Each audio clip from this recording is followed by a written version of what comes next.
See, platform leaders, they build suspicion and uncertainty in those that follow them. They build a concern of hypocrisy. They build feelings of being used or manipulated or duped or tricked. And some of you have experienced people like this in your life. That's why when we start to talk about money, maybe there's a resistance in your heart, like, ugh, we're going to talk about that?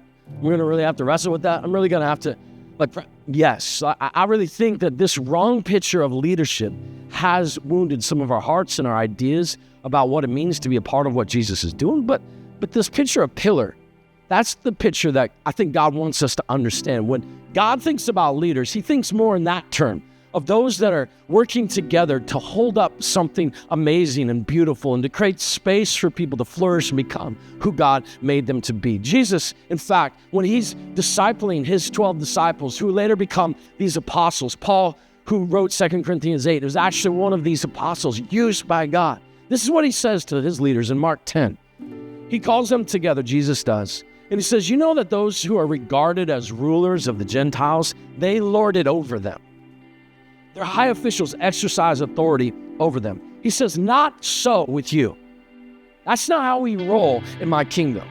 Instead, whoever wants to become great among you must be your servant. Whoever wants to be first must be the slave of all.